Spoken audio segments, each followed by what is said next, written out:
It is a Friday, 9:28 a.m., January the 21st, and unlike yesterday, I'm only going to trade a morning panic bounce play if it's very ideal. It doesn't have to be perfect, but the thing with DPLS that I did yesterday is that a few things. Now, it did have one thing going in its favor.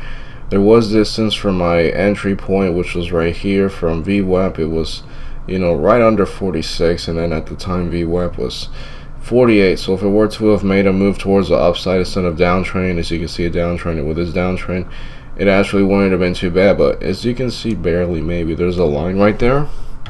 That's the previous close. It closed around 48, and then I'm trading it right around 46. So 48 to 46 is like 4%. The thing wasn't really down that much on the day. The daily chart was horrible for a morning panic bounce play. If I can do one thing today, if there's any morning panic bounce places, only trade it if it looks nice. This, was not very nice at all. That's the case. I'm going to focus on morning panic bounce plays for right now. If we get any, fine. If we don't, that's fine too. Ideally, we can have some, but of course, that's never a guarantee. It is 10:28 a.m. and I had two trades with LKNCY. This is a morning panic bounce play, and this is a lower low setup. This lower low setup can still play out, but I'm no longer interested in it.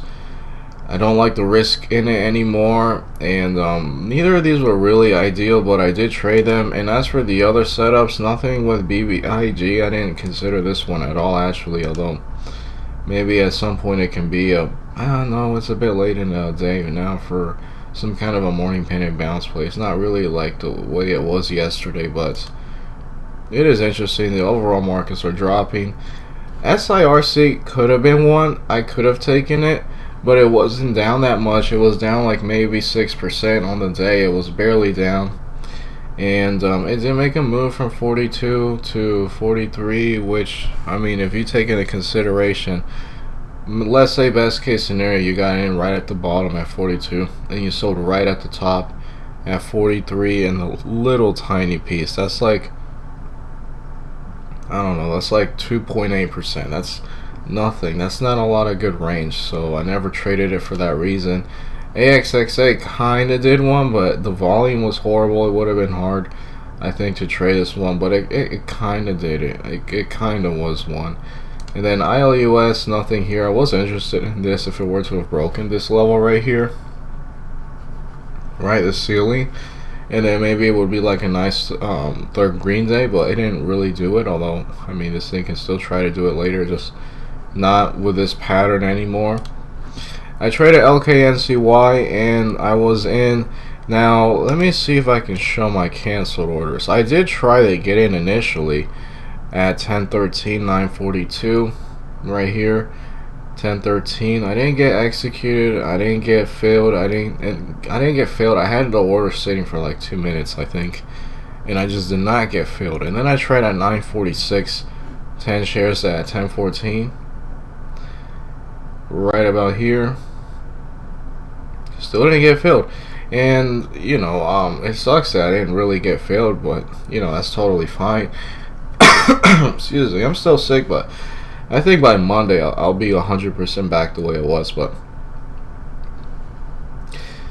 if you see anything wrong about this, it's that I was only messing around with 10 shares, and because it's a $10 stock, I initially had it right. 50 shares is a $10 risk level on a $10 stock. Let me just go over it. LKNCY, 50 shares. Let's just say we're in at $10.13. $506 position. Worst case scenario, it breaks 10.05, and you're out at 10 because 10's probably gonna hold. For you to get your shares out, 506. Becomes 500. So that's close to a $10 risk level. Obviously, it was a $6 risk level in that case, but I accidentally, had it totally wrong, and I just had 10 shares, which was totally wrong, because even if I got in at, like 1017, right, 101, I cut losses, it breaks the day low, I sell at 10, worst case, I mean, like $1, I totally had it wrong. I should have had 50 shares, but you know, because of the fact that I wasn't able to get in the 1013 level and then the 1014 level, I thought, all right, well, shoot, you know, because I was trying to get something between the bid and the ask. Sometimes my order was at the bid and it just wouldn't get executed. So I said, all right, well, if I'm going to hit the ask at 1017 when I initially wanted to be in at 1013, let's just be a little petty and get 9 shares. And I don't regret that at all. I was in 9 shares at 1016.35, and that was at 947. Right here, 947 at 1017. Again, not ideal. I wanted to be in at 1013, 1014. I just wasn't getting my order filled, which is usually you know, a good and a bad thing. A good thing because you're not you know, in the setup that's not working. People are interested in it and it's hard for you to get in, and it's hard because it's hard for you to get in, I guess. And you know, I was in it 1019, not 1019, 1016 again at 947 right here. And just to play it safe, I sold 5 shares at 951 when it started the workouts. You can see here it kind of had this pop, then these 2 consolidation candles, and then this one. So I drew a trend line from here to here, and I was trading according to this trend line. If it were to have broken it, I would have gotten out. 951 again, I was out 5 shares right here. 951 at 1022.9, so almost 1023.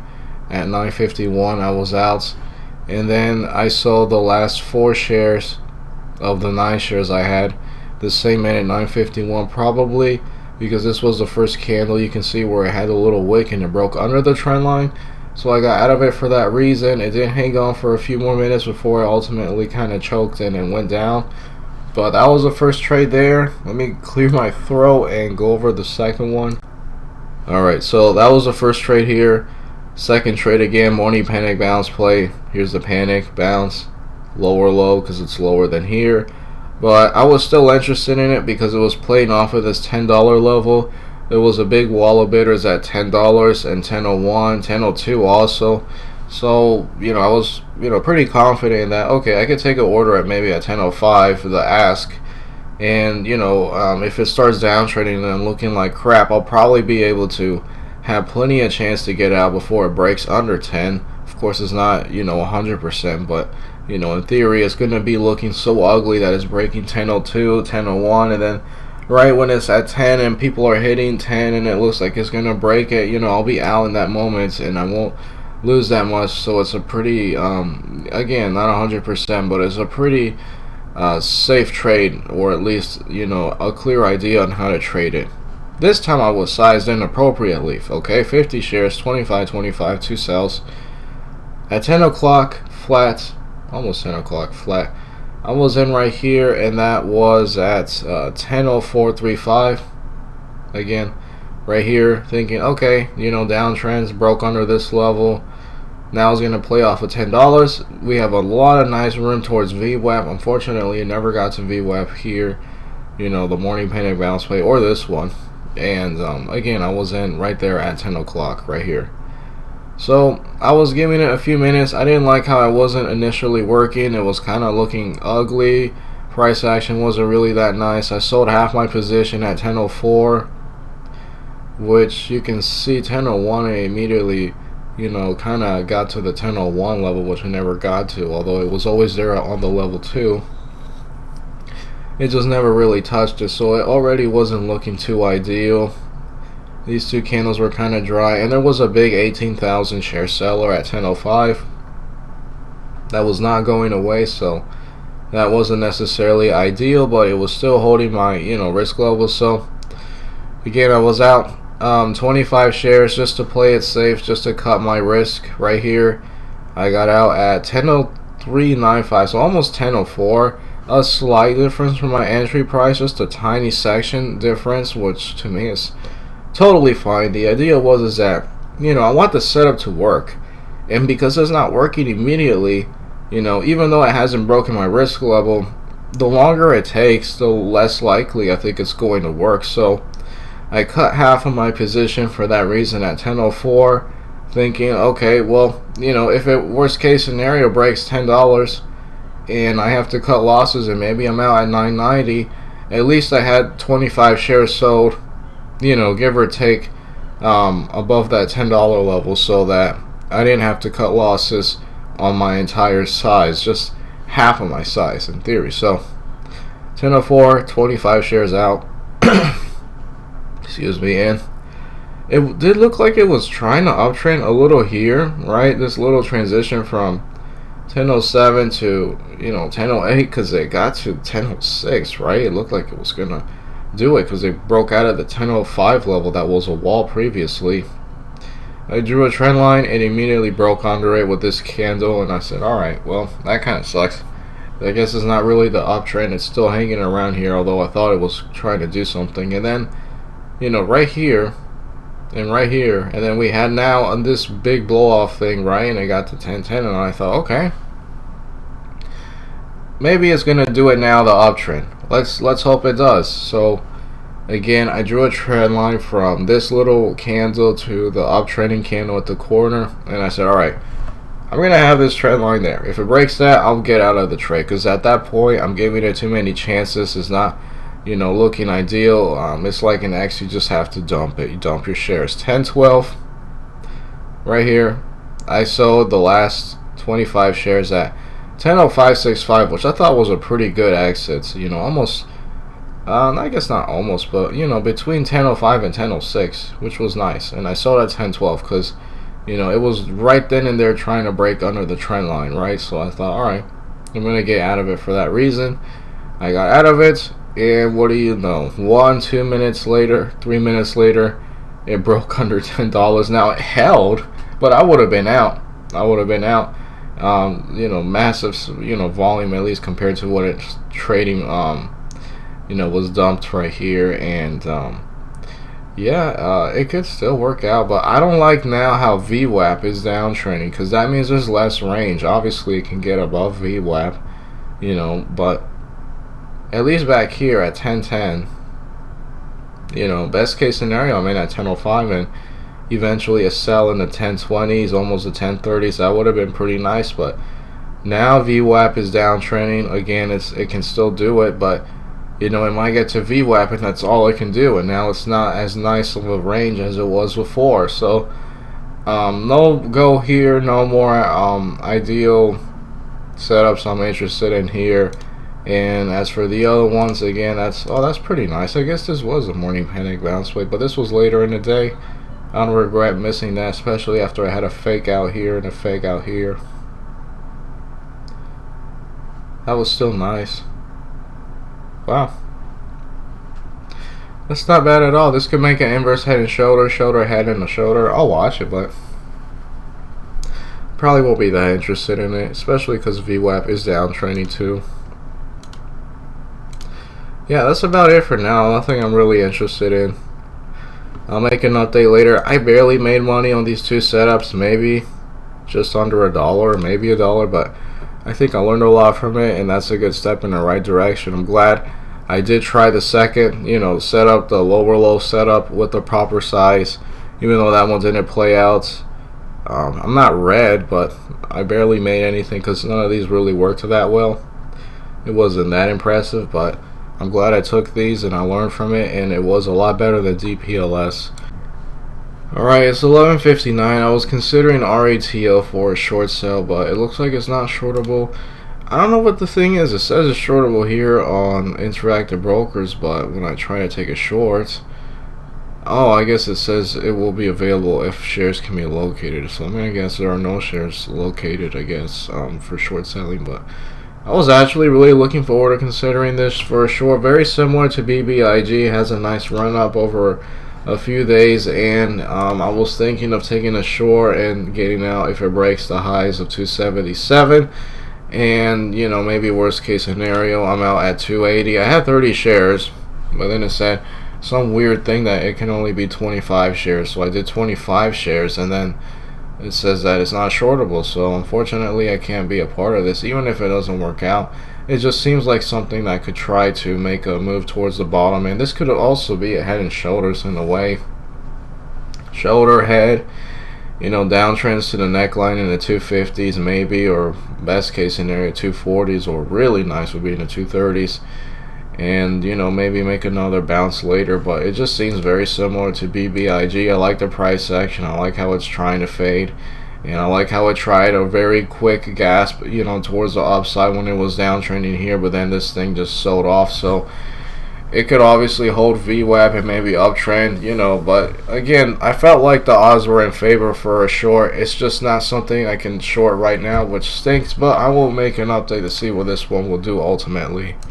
Alright, it is 8:23 p.m. and I'm here to call it off. Also, I had one more trade with RETO, and this was very similar to the trade I had with BBIG the other day, in that it was having this nice, multi-day run up towards the highs, and it looks like it was going to be the turnaround day.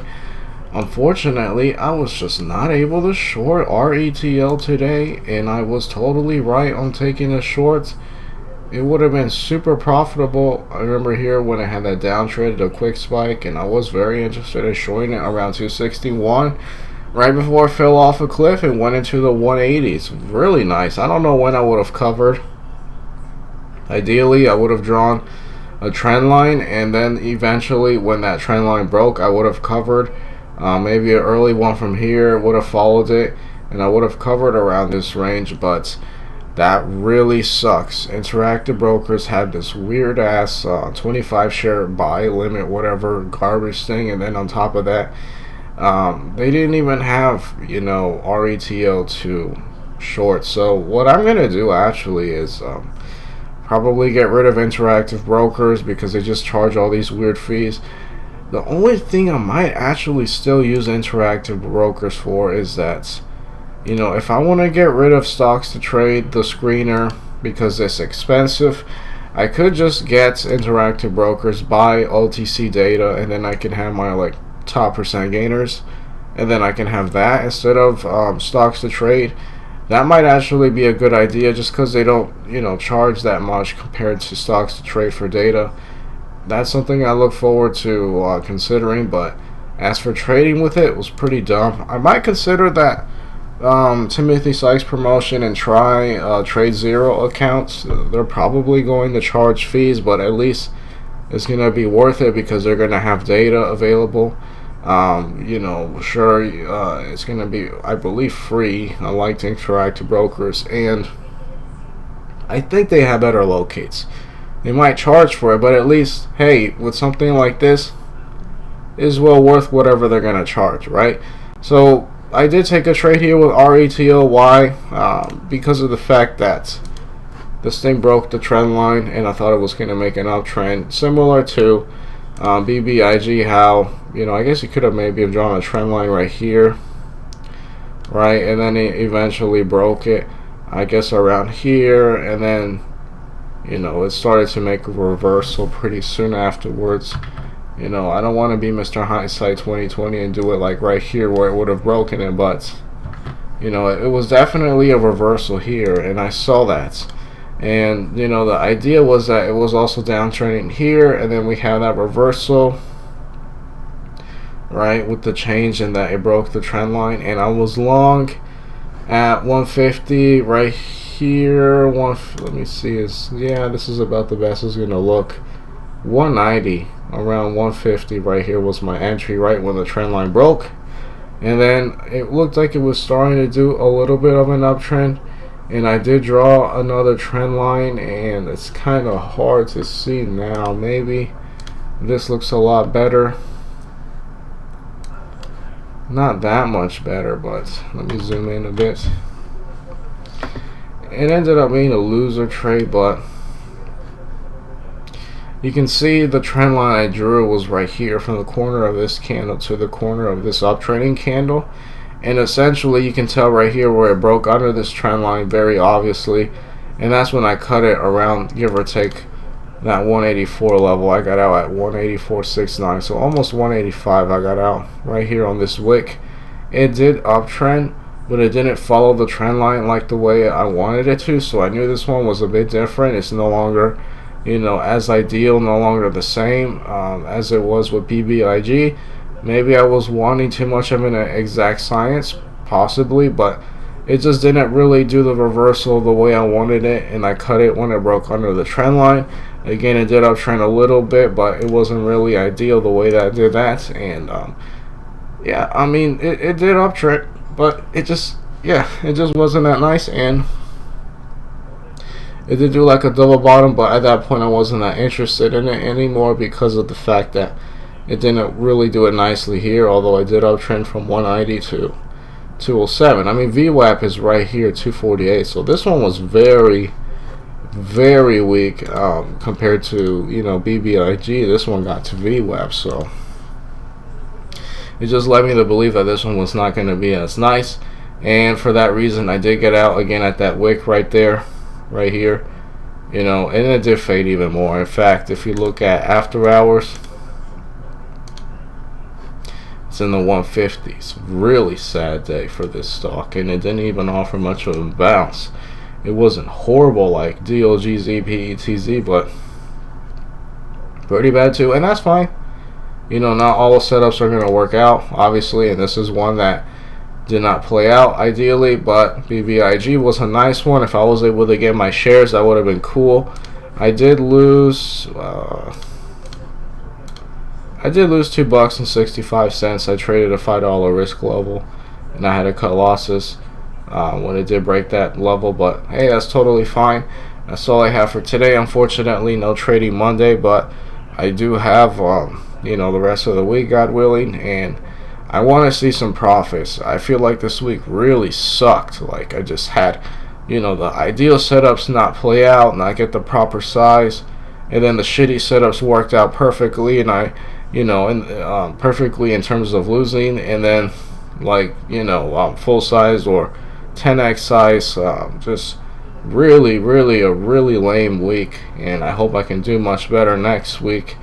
And I feel like I'm getting better, even though I have those stupid losses. And yeah, hopefully things can turn around. But definitely sucked for a week. Could be much worse though. And yeah, that's all I have for today. Hopefully I can try to do better next week.